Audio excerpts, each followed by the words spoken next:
नमस्कार दोस्तों। इस वीडियो में हम बात करने वाले हैं D triple S B PRT part 1 के जो आपका पेपर हुआ था 15/11/2019 को सेकेंड शिफ्ट में। उसके हम जीएस जीके के 20 प्रश्नों को यहाँ पे हम करने वाले हैं। लेकिन उससे पहले अगर आप चैनल पर नए, चैनल को सब्सक्राइब कर लीजिएगा, वीडियो को लाइक करिएगा, शेयर करिएगा।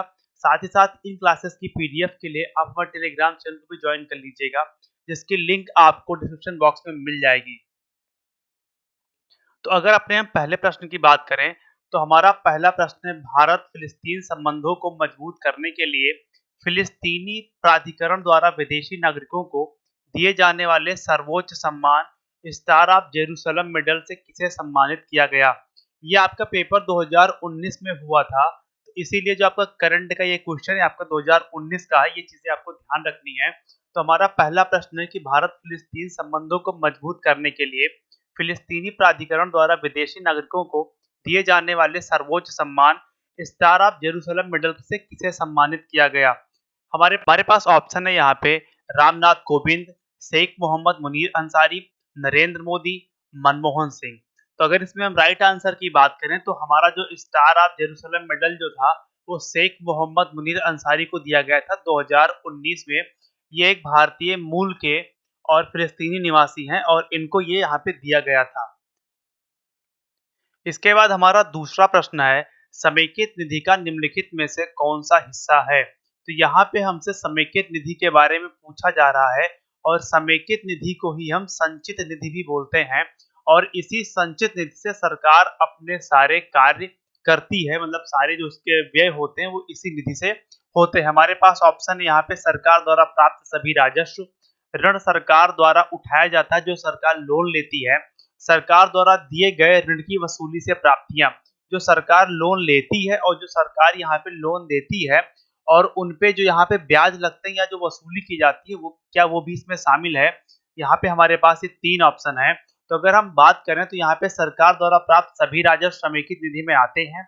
साथ ही साथ ऋण सरकार द्वारा उठाया जाता है जो सरकार लोन लेती है वो भी इसमें शामिल होता है और सरकार द्वारा दिए गए जो ऋण की वसूली होती है या सरकार जो लोन देती है जो उनकी वसूली होती है वो भी समेकित निधि में शामिल की जाती है। तो हमारा यहाँ पे तीनों ऑप्शन सही है। तो आपका इसका राइट आंसर यहाँ पे सी हो जाएगा, 1, 2 और 3 यहाँ पे तीनों सही है। ठीक, अब इसके बाद अगर हम आगे बात करें तो संविधान के अनुच्छेद 266(1) के अनुसार सरकार को मिलने वाले सभी राजस्वों जैसे सीमा शुल्क, उत्पाद शुल्क, आयकर, संपदा शुल्क, अन्य कर एवं शुल्क और सरकार द्वारा दिए गए ऋणों की वसूली से जो धन प्राप्त होता है वह सभी संचित निधि में जमा किए जाते हैं।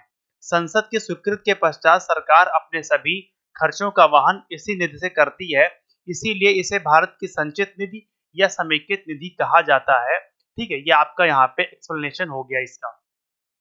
इसके बाद हमारा प्रश्न नंबर 3 है कि बंगाल के विभाजन के बाद शुरू किया गया स्वदेशी आंदोलन डेल्टाई के रूप में जाना जाता था। यहाँ पे Swadeshi movement launch after partition of Bengal was known as in deltaic region. तो हमसे यहाँ प्रश्न पूछा गया है कि जो बंगाल विभाजन के बाद जो स्वदेशी मूवमेंट यहाँ पे चलाया गया था तो डेल्टाई क्षेत्र में किस नाम से जाना जाता था। तो यहाँ पे अगर हम ऑप्शंस की बात करें, हमारा पहला ऑप्शन है वंदे मातरम आंदोलन, स्वरूप आंदोलन, वंदे भारत आंदोलन, सतनामी आंदोलन। तो अगर हम इसमें बात करें तो ये हमारा जो डेल्टाई क्षेत्र था वहां पे स्वदेशी आंदोलन को वंदे मातरम आंदोलन कहा गया था। तो यहाँ पे हमारा ऑप्शन नंबर 1 यहाँ पे राइट आंसर हो जाएगा। अगर इसके बारे में अगर हम आगे बात करें यहाँ पे तो भारत के तत्कालीन वायसराय लॉर्ड कर्जन द्वारा 20 जुलाई 1905 को ब्रिटिश भारत का सबसे बड़ा प्रशासनिक उपखंड बंगाल को अलग करने का निर्णय लिया गया था तथा 16 अक्टूबर को इसे लागू किया गया। इस विभाजन के विरोध में 7 अगस्त 1905 को कलकत्ता के टाउन हॉल से स्वदेशी आंदोलन की शुरुआत की गई। इस आंदोलन को आंध्र प्रदेश के डेल्टाई क्षेत्र में वंदे मातरम आंदोलन के नाम से जाना जाता है। इस आंदोलन की आर्थिक रणनीति ब्रिटिश उत्पादों के खिलाफ विरोध करना और आत्मशासन स्थापित करना था। आत्मशासन को ही हम स्वशासन कहते हैं या स्वयं के शासन की यहाँ पे बात की जा रही है। तो आपको यहाँ पे ये ध्यान रखना है कि जो बंगाल विभाजन हुआ था यहाँ पे जो स्वदेशी आंदोलन हुआ था, स्वदेशी आंदोलन हमारा 7 अगस्त 1905 से यहाँ पे स्टार्ट किया गया था और आपका जो बंगाल विभाजन हुआ था 20 जुलाई 1905 को यहाँ पे अलग करने का निर्णय लिया गया था और 16 अक्टूबर को तो 1905 को इसे लागू कर दिया गया था। तो आपको यहाँ पे इतनी चीजें ध्यान रखनी है। और इस आंदोलन को मतलब स्वदेशी आंदोलन को आंध्र प्रदेश के डेल्टाई क्षेत्र में वंदे मातरम आंदोलन के नाम से जाना जाता था। ये आपको यहाँ पे ध्यान रखना है। उसके बाद हमारा प्रश्न नंबर 4 है, निम्नलिखित में से कौन सी प्राकृतिक स्रोत एसिड की जोड़ी गलत तरीके से मेल खाती है? तो यहाँ पे हमारे पास 4 ऑप्शन होंगे जहाँ पे हमें प्राकृतिक स्रोत दिया गया है और क्या वो एसिड उनसे प्राप्त हो रहा है या नहीं, हमें यही चीज यहाँ पे ध्यान रखनी है। हमारा पहला ऑप्शन है एंटी स्टिंग ऑक्जेलिक अम्ल, विनेगर एसिटिक अम्ल, ऑरेंज साइट्रिक अम्ल और टेमरिंड टाइट्रिक अम्ल। यहाँ पे टेमरिंड से टाइट्रिक अम्ल मिलता है। हमसे यहाँ पे 4 ऑप्शन ये दिए गए हैं। तो अगर हम यहाँ पे बात करें तो यहाँ पे हमारा जो ऑप्शन नंबर 1 है एंटी स्टिंग ऑक्जेलिक अम्ल, ये हमारा इस प्राकृतिक स्रोत से एंटी स्टिंग से नहीं प्राप्त होता है। तो हमारा यहाँ पे ऑप्शन नंबर 1 यहाँ पे गलत हो जाएगा। बाकी हमारे तीनों ऑप्शन यहाँ पे सही हैं। ठीक है, तो हमारा इस प्रश्न में राइट आंसर जो होगा वो हमारा ऑप्शन नंबर ए यहाँ पे हो जाएगा कि जो एंटी स्टिंग होता है इसमें ऑक्जेलिक अम्ल नहीं पाया जाता है।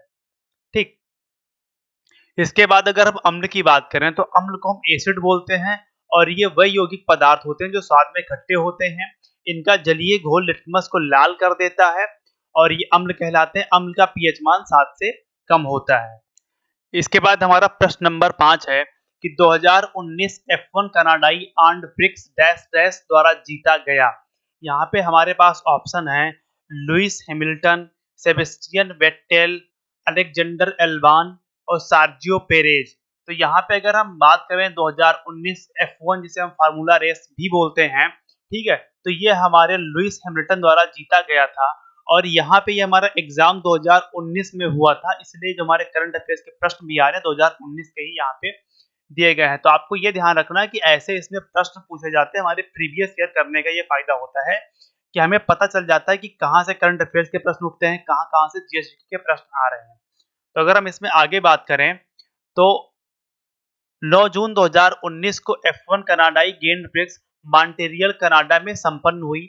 इस प्रतियोगिता के विजेता टीम मर्सिडीज जर्मनी के लुइस हैमिल्टन यूके के रहे। फार्मूला जिसे F1 के नाम से भी जाना जाता है विश्व की सबसे बड़ी ऑटोमोबाइल रेस प्रतियोगिता है। इसका आयोजन federation of international FAI automobile नाम की संस्था करती है। इस संस्था की स्थापना 24 मई 1904 में की गई थी। इसका मुख्यालय पेरिस फ्रांस में है। ठीक है, तो ये चीजें भी आपको यहाँ पे ध्यान रखनी है। इसके बाद हमारा प्रश्न नंबर 5 है डैश डैश से संबंधित पौधों की प्रजातियों को पादप जगत के उभयचर कहा जाता है। तो यहाँ पे हमसे पादप जगत के उभयचर के बारे में पूछा गया है कि कौन से पौधे को पादप जगत का उभयचर कहा जाता है। हमारे पास ऑप्शन है ब्रायोफाइटा, जिम्नोस्पर्म और टेरिडोफाइटा, थेलोफाइटा। तो अगर हम पादप जगत की उभयचर की बात करें तो हमारा यहाँ पे ऑप्शन नंबर 1 यहाँ पे राइट आंसर हो जाएगा। जो ब्रायोफाइटा होता है इसे हम पादप जगत का उभयचर कहते हैं। इसके बाद हम इसमें अगर बात करें तो ब्रायोफाइटा को पादप जगत के उभयचर भी कहा जाता है क्योंकि ये भूमि पर जीवित रहते हैं परंतु लैंगिक जनन के लिए जल पर निर्भर होते हैं। ये नम छायादार पहाड़ियों पर व पुरानी नम दीवार पर पाए जाते हैं। इनका शरीर थैलस के रूप में होता है तथा वास्तविक संवहन में ऊतकों का अभाव होता है। इसके बाद अगर हम प्रश्न नंबर 7 की बात करें तो निम्नलिखित में से कौन सी क्षेत्रीय नृत्य राज्य की जोड़ी गलत सुमेलित है। तो यहाँ पे हमारे पास 4 ऑप्शन हैं और उन 4 ऑप्शनों में यहाँ पे नृत्य दिया गया है और राज्य दिया गया है। तो हमें ये बताना है कि इनमें से कौन सा गलत है यहाँ पे। तो हमारा पहला ऑप्शन है लवाड़ी महाराष्ट्र, दूसरा है भवई गुजरात, तीसरा है कलारीपट्टू केरल और चौथा है नौटंकी राजस्थान। तो हमारी जो लवाड़ी होती है हमारी महाराष्ट्र में होती है, भवई हमारी गुजरात से संबंधित है और कलारीपट्टू हमारे केरल से संबंधित है। जबकि जो नौटंकी होती है, नौटंकी आपके उत्तर प्रदेश का नृत्य है एक, तो ये उत्तर प्रदेश से आपके संबंधित है। ठीक है, और अगर हम राजस्थान की बात करें तो राजस्थान में आपके कालबेलिया नृत्य होता है यहाँ पे, जो आपने एनसीईआरटी में पढ़ा होगा। तो इसके बारे में अगर हम बात करें तो भारत विविध संस्कृतियों और परंपराओं का देश है। प्रत्येक लोक नृत्य का विशेष परिधान और लय होता है। लोक कला एक समूह या स्थान विशेष के लोगों का आम प्रदर्शन होता है। लवाड़ी महाराष्ट्र का, कालबेलिया राजस्थान का, भवई गुजरात का लोक नृत्य है, जबकि नौटंकी उत्तर प्रदेश का लोक नृत्य है। ठीक, इसके इसके बाद अगर हम बात करें प्रश्न नंबर 8 की, तो निम्नलिखित में से कौन सा संवैधानिक प्रावधान भारतीय संविधान ने ब्रिटिश संविधान से लिया है? हमारे पास हमसे प्रश्न ये पूछा गया है कि निम्न चारों ऑप्शंस में से कौन सा प्रावधान है जो भारतीय संविधान ने ब्रिटिश संविधान से लिया है यहाँ पे। ठीक है, तो हमारे पास ऑप्शन है न्यायिक पुनरीक्षण, विधि द्वारा स्थापित शासन, संसदीय विशेषाधिकार, आपातकाल में मूल अधिकारों का निलंबन। तो अगर हम बात करें तो यहाँ पे आपका जो संसदीय विशेषाधिकार होता है यह आपके ब्रिटिश संविधान से लिया गया है। ठीक है, तो हमारा यहाँ पे ऑप्शन नंबर जो सी है वो राइट आंसर है। अगर हम इसके बारे में बात करें यहाँ पे, तो भारत की संसदीय शासन प्रणाली ब्रिटेन से प्रेरित है। साथ ही संविधान में एकल नागरिकता, कानून निर्माण प्रक्रिया, विधि का शासन, मंत्रिमंडल प्रणाली, न्यायालय के विशेषाधिकार, संसदीय विशेषाधिकार और द्विसदनवाद को ब्रिटिश संविधान से लिया गया है। ठीक है, इसके बाद अगर हम प्रश्न नंबर 9 की बात करें, तो मुख्य भूमि भारत देशांतर के बीच फैली हुई है। मुख्य भूमि भारत देशांतर के बीच फैली हुई है। तो यहाँ पे हमसे प्रश्न पूछा जा रहा है कि जो भारत की मुख्य भूमि है वो किन देशांतरों के मध्य यहाँ पे फैली हुई है। तो अगर यहाँ पे हम ऑप्शंस की बात करें, ठीक है, तो हमारा पहला ऑप्शन है 58 डिग्री 7 मिनट पूर्व और 87 डिग्री 25 मिनट पूर्व। इसके बाद हमारा ऑप्शन नंबर दूसरा है 68 डिग्री 7 मिनट पूर्व और 97 डिग्री 25 मिनट पूर्व। दूसरा हमारा है 49 डिग्री 7 मिनट पूर्व और 77 डिग्री 25 मिनट पूर्व, 78 डिग्री 7 मिनट पूर्व और 160 डिग्री 25 मिनट पूर्व। तो यहाँ पे अगर हम भारत के देशांतरीय विस्तार की बात करें तो यहाँ पे हमारा राइट आंसर हो जाएगा ऑप्शन नंबर बी, क्योंकि भारत का जो देशांतरीय विस्तार है ये आपका 68 डिग्री 7 मिनट पूर्व से लेके 97 डिग्री 25 मिनट पूर्व के मध्य में भारत का देशांतरीय विस्तार फैला हुआ है। ठीक, अगर इसके बारे में यहाँ पे आगे बात करें तो भौगोलिक दृष्टि से भारत का मुख्य भूभाग 8 डिग्री 4 मिनट से 37 डिग्री 6 मिनट उत्तर अक्षांश के बीच है और 68 डिग्री 7 मिनट पूर्व देशांतर से 97 डिग्री 25 मिनट पूर्व देशांतर के मध्य फैला है। भारत का अक्षांशीय और देशांतरीय विस्तार लगभग 30 डिग्री का है। मुख्य भूमि की तटीय लंबाई 6100 किलोमीटर तथा द्वीपों को मिलाकर तट की कुल लंबाई 7516.6 किलोमीटर यहाँ पे है। तो आपको इतनी चीजें ये भी यहाँ पे ध्यान रखनी है। इसके बाद हमारा प्रश्न नंबर यहाँ पे 10 है कि निम्नलिखित में से कौन से कारक कृषि लागत आयोग और मूल्यों द्वारा विचार किए जाते हैं? गन्ने का उचित और पारिश्रमिक मूल्य एफआरपी निर्धारित करते समय। ठीक है, तो यहाँ पे आपको एक चीज ये ध्यान रखनी है कि आपके जो प्रश्न होते हैं तो मैक्सिमम एग्जाम्स में आप देखने को पाएंगे आपका जो ट्रांसलेशन होता है वहां पे गलत दिया होता है। ठीक है, वैसे इस क्वेश्चन में तो फिर भी ठीक ठाक ही है। तो इसमें अगर हम बात करें which of the following factors are considered by Commission of Agriculture Costs and Prices CACP while determining fair and remunerative price FRP for sugarcane.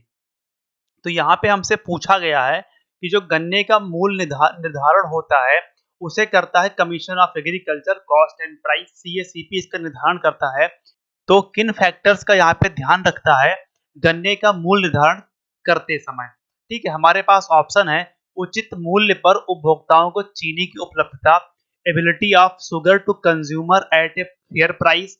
तो यहाँ पे जो है उचित मूल्य पर उपभोक्ताओं की चीनी की उपलब्धता को यहाँ पे ध्यान रखा जाता है। ये आपका ऑप्शन नंबर सही है।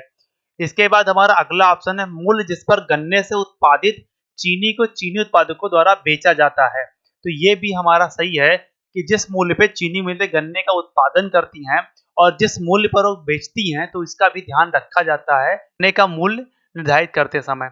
इसके बाद हमारा अगला ऑप्शन है गन्ने से चीनी की रिकवरी। यहाँ पे ध्यान रखा जाता है कि प्रति कुंटल गन्ने से कितने किलो चीनी यहाँ पे प्राप्त हो रही है मिल उत्पादकों को या चीनी उत्पादकों को। तो इसका भी यहाँ पे ध्यान रखा जाता है। इसके बाद हमारा ऑप्शन नंबर 4 है वैकल्पिक फसलों से उत्पादकों को लौटाना और कीमतों की सामान्य प्रवृत्ति कृषि माल। तो इसका भी यहाँ पे ध्यान रखा जाता है।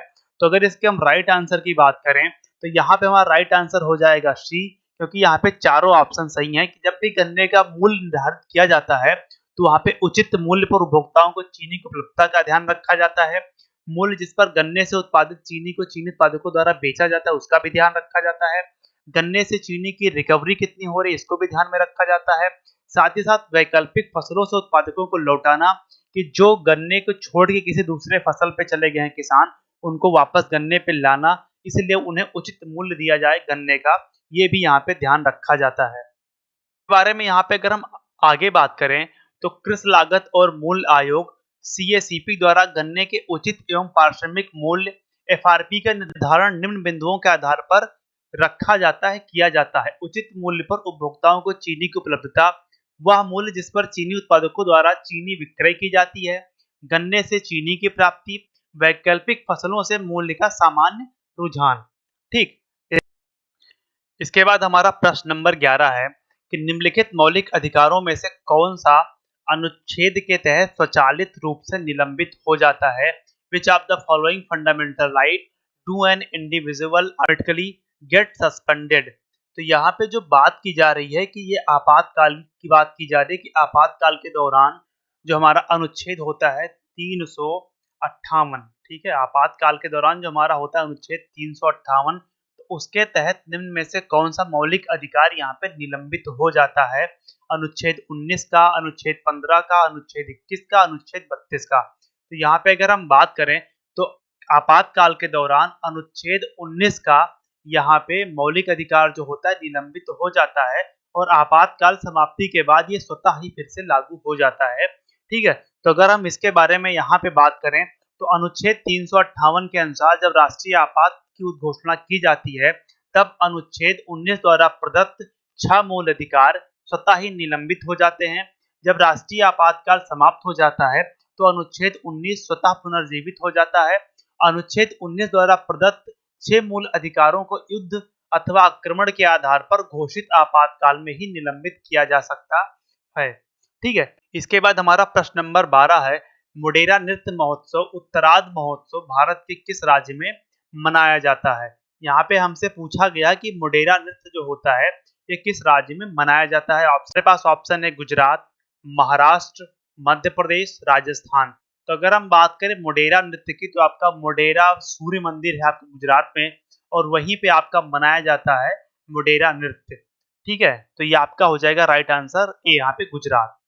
इसके बाद अगर हम बात करें तो गुजरात के मेहसाणा जिले के मोढेरा में स्थित प्रसिद्ध सूर्य मंदिर पर प्रत्येक वर्ष नृत्य एवं गायन का आयोजन किया जाता है, जिसे मोढेरा नृत्य महोत्सव या उत्तरार्ध महोत्सव कहते हैं।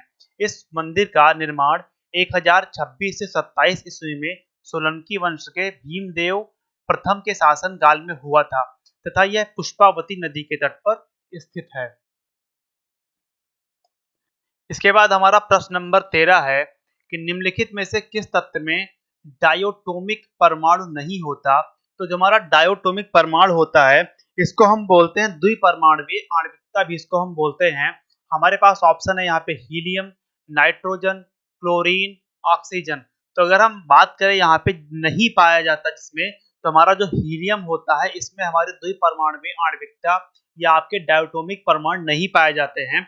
अगर इसके हम एक्सप्लेनेशन की बात करें यहाँ पे तो हीलियम आवर्त सारणी का द्वितीय तत्व है जिसका प्रतीक He तथा परमाणु संख्या 2 होती है। इसमें द्विपरमाणुवीय आणविकता डायोटोमिक एटॉमिसिटी नहीं होती।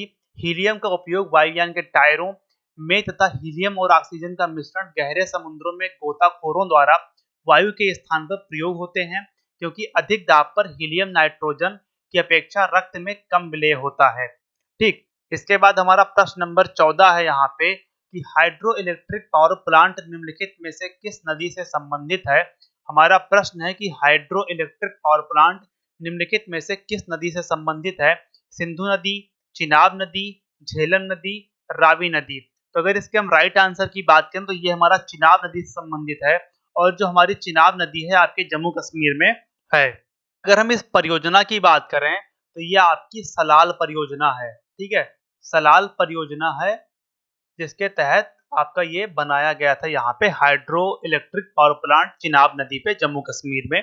ठीक है, इसके बाद अगर हम आगे बात करें प्रश्न नंबर 15 की, वर्ष 2026 के शीतकालीन ओलंपिक का आयोजन में होगा। तो हमारा यहाँ पे प्रश्न पूछा जा रहा है कि वर्ष 2026 का जो शीतकालीन ओलंपिक होगा उसका आयोजन किस देश में होगा। हमारे पास ऑप्शन है रूस, कनाडा, बेल्जियम, इटली। तो अगर हम बात करें वर्ष 2026 के शीतकालीन ओलंपिक की, तो इसका आयोजन हमारा इटली में होगा 2026 में। तो इसका हमारा राइट आंसर हो जाएगा ऑप्शन नंबर डी कि आपका इटली में होने वाला है 2026 में। इसके बाद हमारा प्रश्न नंबर 6 है कि पार्टिकुलेट प्रदूषण के लिए दुनिया का पहला उत्सर्जन व्यापार प्रणाली द्वारा शुरू किया गया। ठीक है, पार्टिकुलेट प्रदूषण के लिए दुनिया का पहला उत्सर्जन व्यापार प्रणाली द्वारा शुरू किया गया। तो हमारे पास यहाँ पे 4 राज्य हैं और हमें बताना है कि पार्टिकुलेट प्रदूषण प्रणाली को किस राज्य ने यहाँ पे सबसे पहले शुरू किया है। हमारे पास ऑप्शन है नई दिल्ली, झारखंड, उड़ीसा, गुजरात। तो अगर हम बात करें पार्टिकुलेट प्रदूषण प्रणाली के उत्सर्जन की, तो यहाँ पे हमारे गुजरात ने इसको सबसे पहले शुरू किया है। अगर हम इसके एक्सप्लेनेशन की बात करें यहाँ पे, तो विश्व पर्यावरण दिवस 5 जून 2019 के अवसर पर गुजरात सरकार ने वायु प्रदूषण को कम करने के लिए एक बाजार आधारित व्यापार प्रणाली की शुरुआत की। कणिका वायु प्रदूषण पार्टिकुलेट एयर पोल्यूशन को रोकने के लिए भारत सहित दुनिया में यह प्रथम कारोबारी कार्यक्रम ट्रेडिंग प्रोग्राम है जिसे सूरत में शुरू किया गया। उल्लेखनीय है कि सरकार ने प्रदूषण के उत्सर्जन के लिए एक सीमा कैप निर्धारित की है। ठीक है, इसके बाद हमारा प्रश्न नंबर यहाँ पे 17 है कि रोगाण रोधी प्रतिरोध के प्रसार को कम करने के लिए WHO ने निम्नलिखित में से कौन सा उपकरण लॉन्च किया। तो यहाँ पे रोगाण रोधी प्रतिरोध के प्रसार को कम करने के लिए WHO ने कौन सा टूल यहाँ पे लॉन्च किया या उपकरण कौन सा लॉन्च किया, उसके बारे में हमसे पूछा जा रहा है। ऑप्शन है हमारे पास मदद, हेल्प, AMR, सिक्योर या सुरक्षित, अवेयर। तो अगर हम इसके राइट आंसर की बात करें, तो इसका हमारा राइट आंसर हो जाएगा ऑप्शन नंबर डी। यहाँ पे रोगाण रोधी प्रतिरोध के प्रसार को कम करने के लिए WHO ने अवेयर टूल को लॉन्च किया था। ठीक है, इसके बाद हमारा प्रश्न नंबर 18 है कि पल्लवों के शासन काल के बारे में निम्नलिखित में से कौन सा कथन सही है। तो हमारे पास यहाँ पे इस प्रश्न में 2 ऑप्शन दिए गए हैं और हमसे पूछा गया है कि पल्लवों के शासन काल के बारे में कौन सा कथन इन दोनों में सही है। हमारा पहला ऑप्शन है यहाँ पे उर एक ग्राम सभा जो उन क्षेत्रों में पाई जाती थी जहां भूमि के मालिक ब्राह्मण नहीं थे। तो हमारा पहला वाला ऑप्शन बिल्कुल राइट है कि उर एक ग्राम सभा होती थी जो उन क्षेत्रों में पाई जाती थी जहां भूमि के मालिक ब्राह्मण नहीं होते थे। तो हमारा यह ऑप्शन यहाँ पे सही है। दूसरा है नागरा व्यापारियों का एक संगठन था, ये भी हमारा ऑप्शन यहाँ पे सही है। और ये आपका प्रश्न आप जब NCERT पढ़ोगे तब वहां से आपका क्लियर होगा। आप ये समझ लो यहाँ पे कितने अच्छे और कितने बढ़िया डीप प्रश्न पूछे जाते हैं। DSSB PRT का ये सारा प्रश्न आप यहाँ पे है। तो अगर इसके हम राइट आंसर की बात करें तो यहाँ पे हमारा ऑप्शन नंबर 1 हो जाएगा। 1 और 2 यहाँ पे दोनों सही है कि उर एक ग्राम सभा थी जो उन क्षेत्रों में पाई जाती थी जहां भूमि के मालिक ब्राह्मण नहीं थे और नागरा व्यापारियों का एक संगठन था। ठीक, इसके बाद हमारा प्रश्न नंबर यहाँ पे 19 है कि मराठी अखबार केसरी के संपादक कौन से राष्ट्रीय नेता थे। कि मराठी अखबार जो हमारा केसरी निकलता था इसके संपादक कौन थे, हमसे यहाँ पे ये पूछा गया है। हमारे पास ऑप्शन है Gopal Krishna Gokhale, doctor BR Ambedkar, MG Ranade और बाल गंगाधर तिलक। तो हमारा जो मराठी अखबार केसरी निकलता था इसके संपादक थे बाल गंगाधर तिलक जी। तो हमारा यहाँ पे राइट आंसर हो जाएगा डी, बाल गंगाधर तिलक। ठीक, इसके बाद हमारा आज का अंतिम प्रश्न है क्वेश्चन नंबर 20 कि निम्नलिखित में से कौन सा कथन शुष्क मिट्टी के बारे में गलत है। तो आप ये प्रश्न यहाँ पे आप समझो कितना डीप पूछा गया है और आप यहाँ एलिमिनेशन मेथड से इस प्रश्न को आप बहुत ही आराम से कर पाएंगे। बस थोड़ी सी आपको यहाँ पे समझ रखनी है। हम एक बार प्रश्न को यहाँ पे फिर से पढ़ते हैं कि निम्नलिखित में से कौन सा कथन शुष्क मिट्टी के बारे में गलत है। यहाँ पे हमसे शुष्क मिट्टी के बारे में कौन सा कथन गलत है हमसे ये पूछा गया, तो हमें यहाँ पे गलत कथन बताना है शुष्क मिट्टी के बारे में। हमारे पास पहला ऑप्शन है मिट्टी धरण और नमी से भरपूर होती है, कि मिट्टी में ह्यूमस होता है और मॉइस्चर यहाँ पे पाया जाता है। तो आपकी शुष्क मिट्टी होती है इसमें आप ह्यूमस तो हो सकता है, शुष्क मिट्टी में आपके ह्यूमस तो हो सकता है लेकिन इसमें मॉइस्चर नहीं होता है। तो हमारा यहाँ पे ये जो लिखा हुआ है कि नमी से भरपूर होती है शुष्क मिट्टी, हमारा ऑप्शन नंबर ए यहाँ पे गलत हो जाएगा पहला ही।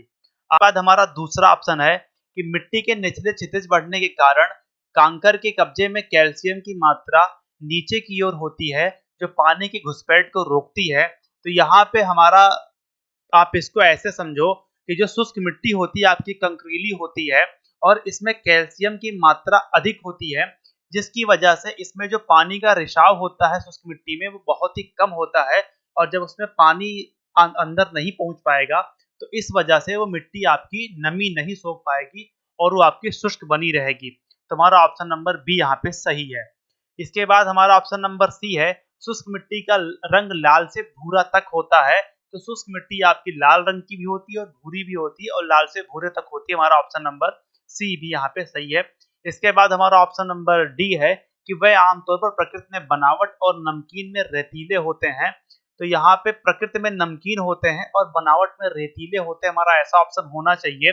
दे are generally sandy in texture and saline in nature. यहाँ पे तो आपकी आप ये समझो कि आपकी जो शुष्क मिट्टी होती है आपकी रेतीली होती है और राजस्थान एरिया में पाई जाती है, ये आपकी रेतीली होती है और ये नमकीन भी होती है। तो आपका ऑप्शन नंबर डी यहाँ पे राइट आंसर हो जाएगा। तो यहाँ पे हमारा जो प्रश्न पूछा गया था कि कौन सा गलत है, तो इसमें पहला वाला ही ऑप्शन यहाँ पे गलत है और हमारा राइट आंसर यहाँ पे पहला वाला हो जाएगा यहाँ पे। ठीक है, तो इन ऐसे प्रश्नों को आपको एलिमिनेशन मेथड से यहाँ पे करना होता है। ठीक, तो यहाँ पे हमारा ये पूरा कंप्लीट होता है 20 प्रश्न यहाँ पे जो हमारा 15/11/2019 को आया था DSSB PRT सेकेंड शिफ्ट में। तो उम्मीद करता हूँ वीडियो को पसंद आई होगी। तो वीडियो अगर आपको पसंद आती है वीडियो को लाइक करिएगा, शेयर करिएगा और चैनल को सब्सक्राइब भी कर लीजिएगा। धन्यवाद।